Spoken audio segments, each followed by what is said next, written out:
Ahoy there, nautical truth seekers. My name is Aries Ezra, your decorated skipper on this voyage, and you have just boarded the illustrious ship Nautical Awakenings, where we have daily deep dives into Esoterica and sail vastly through the waters of truth. Today, we're plunging into the depths of one of the most baffling and enigmatic mysteries hidden beneath the sands of Egypt, the massive 100-ton Blackstone boxes buried in the Serapeum of Saqqara. What were they really for? Who built them? And do they hold secrets that modern science has yet to uncover?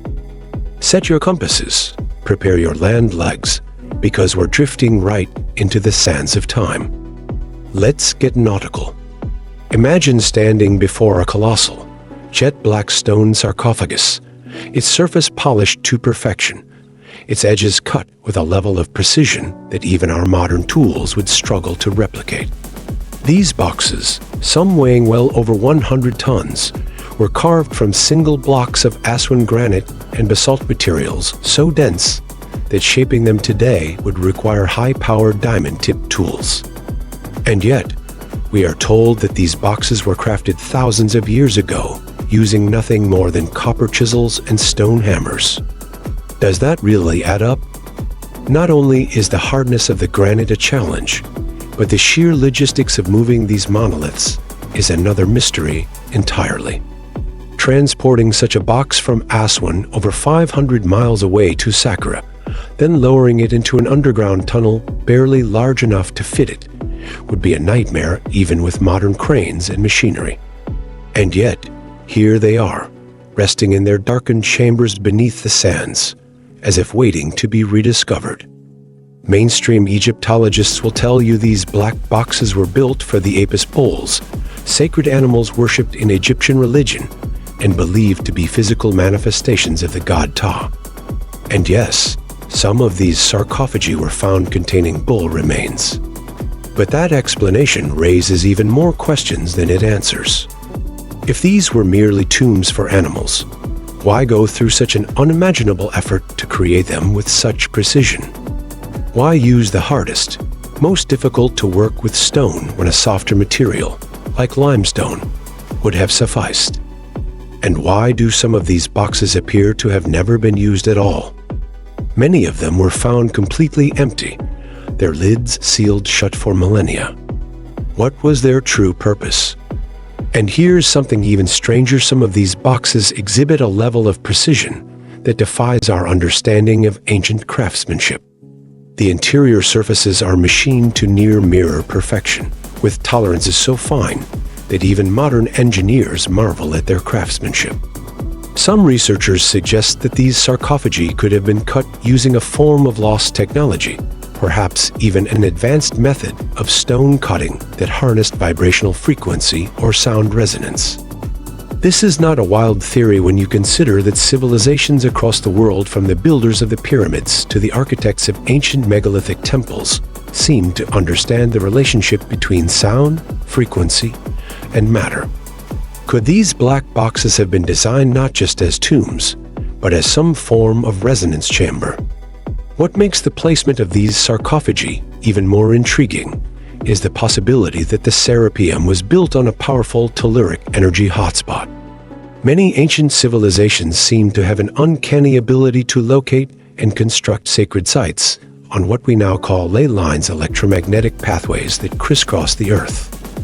Some researchers theorize that these lines were known to the ancients and that certain sites, including the Serapeum, were positioned to tap into the planet's natural energy grid.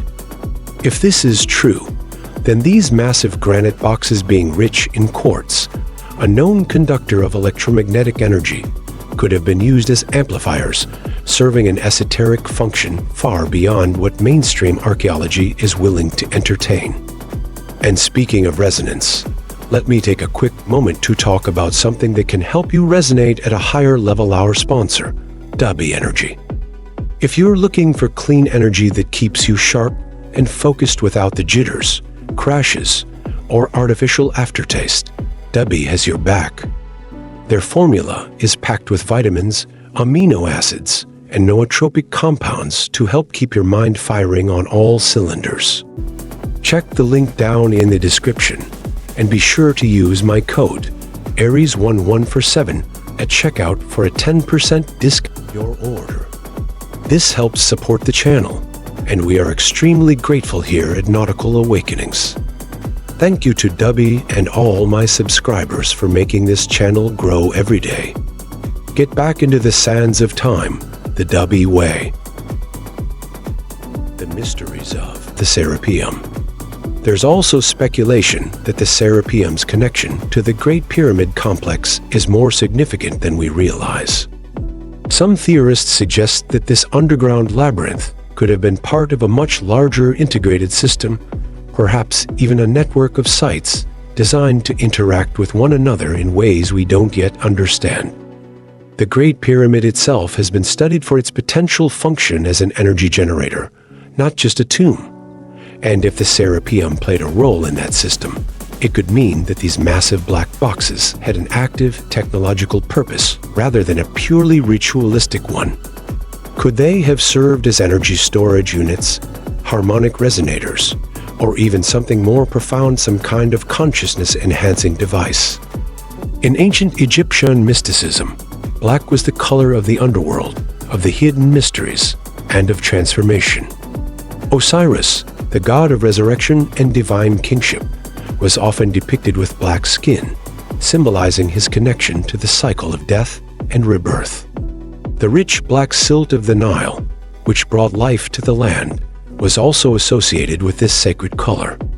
So, were these sarcophagi simply coffins, or were they something far more profound?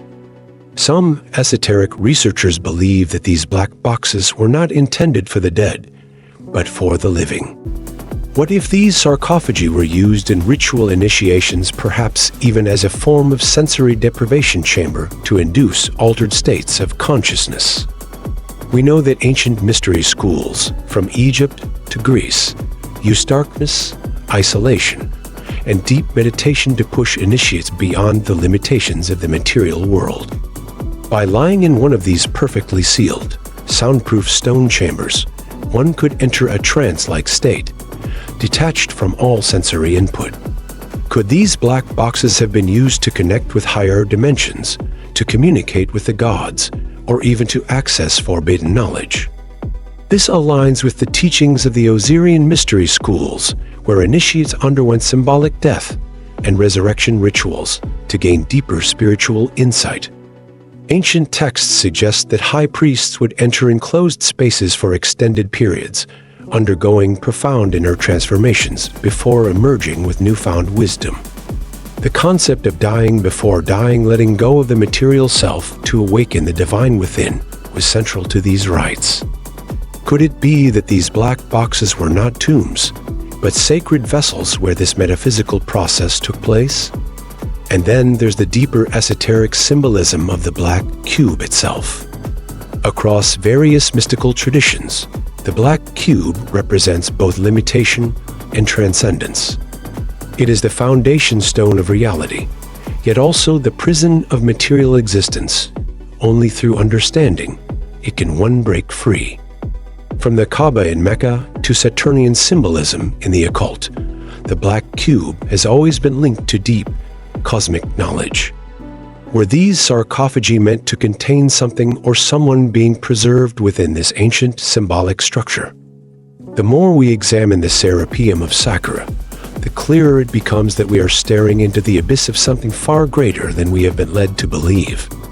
The precision, the purpose, the esoteric significance, it all points to a reality that challenges everything we think we know about the past.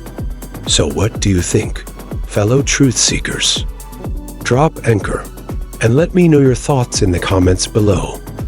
Let's get the discussions rolling in the comments so we may all connect as spiritual shipmates. And if you enjoyed this deep dive into the unknown, be sure to like, share, and subscribe to Nautical Awakenings. Until next time, keep your minds open, your spirits high, and your compasses pointed toward the truth. Fair winds and following seas.